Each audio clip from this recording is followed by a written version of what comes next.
নমস্কার। আজকে আপনাদের এত শর্ট টাইমে সবাইকে আসার জন্য অনেক ধন্যবাদ। আমি মহুয়া মৈত্র, কৃষ্ণনগর উত্তর সাংগঠনিক জেলার সভাপতি।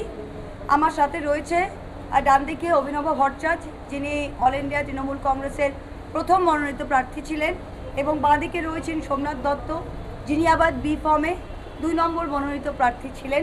সৌমাল্য ঘোষ আমাদের টাউন প্রেসিডেন্ট, আমাদের ভোম্বল, যে আমাদের 5টা পঞ্চায়েতের ব্লকটা দেখেন, আমাদের জেলা সভাধিপতি, আমাদের এক্স টাউন প্রেসিডেন্ট, আর সমস্ত প্রায় ওয়ার্ড সভাপতিরাও সাথে রয়েছেন।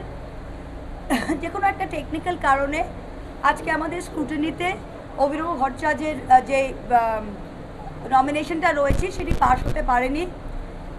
আর আমাদের অলরেডি যেটা 2 নম্বর মনোনয়ন দেওয়া ছিল সোমনাথ দত্ত, তিনার ক্যান্ডিডেটটা এখন অ্যাজ এ সাবস্টিটিউট, যদি একটা না হয় তাহলে সাবস্টিটিউট দেওয়া থাকে, তার সাবস্টিটিউটটা হয়ে গেছে, বেরিয়ে গেছে। তাই আমি আজকে আপনাদের কাছে এতদিন ধরে যা আমরা হেল্প পেয়েছি, মদত পেয়েছি, আশা করি আগামী দিনও এই মদতটা পাবো। অভিনব আমাদের খুব ভালো প্রার্থী ছিল এবং দারুণ লড়াই করে উনি একটা রিলে রেস হয় না, যে প্রথমে দৌড়ে অভিনব রিলে রেসের ফার্স্ট রানার ছিল, এবং সে হাতে তৃণমূল কংগ্রেসের ঝান্ডা ব্যাটনটা নিয়ে দারুণ দৌড়ে একদম প্রায় শেষের দিকে এসে গেছে।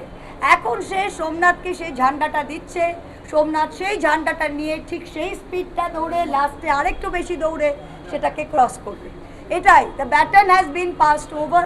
মমতা ব্যানার্জি সেদিন নাকাশিপাড়ায় এসে একটি কথা বলেছিলেন যে মমতা ব্যানার্জি প্রার্থী প্রত্যেকটা সিটে, কাকদ্বীপ থেকে কুচবিহার এবং কৃষ্ণনগরেও মমতা ব্যানার্জি প্রার্থী, এবং এটা সিম্বলের ভোট, এটা তৃণমূল কংগ্রেসের জোড়া ফুলের ভোট।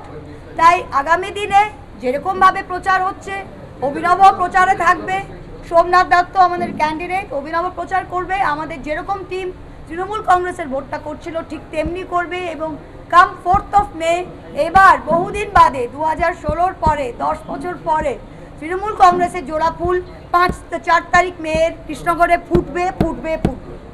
এইটা আমি আপনাদের কাছে বলে গেলাম। ঠিক কি কারণে মনোনয়নটা বাতিল হলো? এটা একটা টেকনিক্যাল কারণ ছিল, কারণ উনি ব্যবসায়িক, তো উনি আসলে উনার গভর্নমেন্টের উনি কাজ করেন, অনেক কন্ট্রাক্টস করেন, তো ওটার বোধহয় যেটা রুল আছে যে আপনার কমপ্লিশন শেষ করার পর একটা ডিপোজিট পিরিয়ড থাকে। তো উনার যদিও কাজ মোস্টলি শেষ হয়ে গেছে, তো ওই যে একটা পিরিয়ড থাকে, কোনো একটা কাজে 3 মাস, কোনো একটা কাজে 6 মাস, যার পরে ডিপোজিট পিরিয়ডটা ফিরিয়ে পায়। তো সেই সবগুলো কাজে সেই ডিপোজিট পিরিয়ডটা বোধহয় শেষ হয়নি কাজ শেষ হওয়ার পর। তো এই টেকনিক্যালিটিতে এটা একটা আর উনি কিন্তু নিজেই উনি স্বঘোষিত, কোনো দিন লুকোয়নি, ও স্বঘোষিত নিজের অ্যাফিডেভিটেই লিখে দিয়েছিল যে আমি এই কাজের সাথে যুক্ত। তো এটাতে কোনো এমন কিনা যে কোনো বিজেপি বিশাল ডিটেকটিভ কাজ করে গোয়েন্দা লাগিয়ে বার করেছে, উনি স্বঘোষিত এটা করেছিলেন, এটা কোনো নেই। আর এটা হতেই পারে, তিনি একজন ব্যবসায়ী। তা আমরা যেটা আমি বললাম, উনি এতদিন দৌড়ে ব্যাটনটা দিচ্ছেন, ও বাকিটা দেখবে। দল কি এই বিষয়টা জানতো? মানে এর এড়ানোর কি কোনো পথ কি অবলম্বন করা যেত না? দেখুন, দল এটা জানতো মানে কি, দল যদি এটা প্রথম থেকে জানতো তাহলে নিশ্চয় এটা দল জানার বা না জানার প্রশ্ন নয়। কিন্তু এটা দেখুন, আমরা কিছু বেআইনি করতে চাই না। উনি একজন ব্যবসায়িক এবং নামী ব্যবসায়ী, আর উনার অনেক কাজ আছে, ওরা এক টাইমে থাকলে 24-25টা কাজ উনি করছেন। তো সেই কাজের 2-3টের মধ্যে হয়তো এই কমপ্লিশন বা কিছুর মধ্যে টেকনিক্যালিটি থাকতে পারে, তো সেই জন্যই এটা হয়েছে। তো দল যতটা সম্ভব করেছে, কিন্তু আমরা লুকিয়ে চড়িয়ে একে প্রেশার দিয়ে ওকে প্রেশার দিয়ে এসব কিছু করতে চাইনি।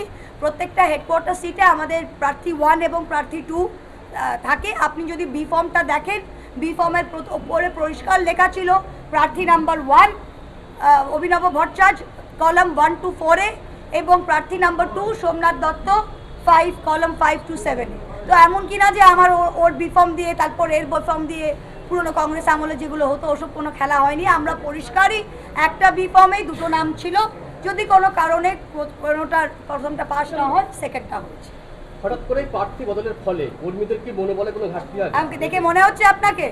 আমরা যেটা বলেছি যে অভিনব দারুণ দৌড়ে কর্মীদের সাথে নিয়ে অনেকটা এগিয়ে দিয়েছে, একেবারে আমরা ফিনিশ লাইনের এইটুকু আগে সোমনাথকে দিয়ে বাকিটা সবাই দৌড়ে দেবে। এই হোঁচট খাওয়াটা কে বললো? বিজেপির কে দাঁড়িয়েছে? কোন অনু দাঁড়িয়েছে ভাই? আর সে কবে নমিনেশন দিল? বিজেপি কবে নমিনেশন দিল আর কবে ডিক্লারেশন হলো? আমরা ডিক্লেয়ার করলাম 17 তারিখ, বিজেপি তো ক্যান্ডিডেটই পাচ্ছিল না। বিজেপি সে এদিক ওদিক থেকে কত ইয়ে করে ক্যান্ডিডেট দিয়েছে বিজেপি 6 দিন আগে, তাকে কেউ চেনে না, আমি চোখেই দেখিনি। তো কে এমন বিশাল বাবা নরেন্দ্র মোদী ক্যান্ডিডেট হয়েছে যে বিজেপি আমাদের এত এগিয়ে গেছে?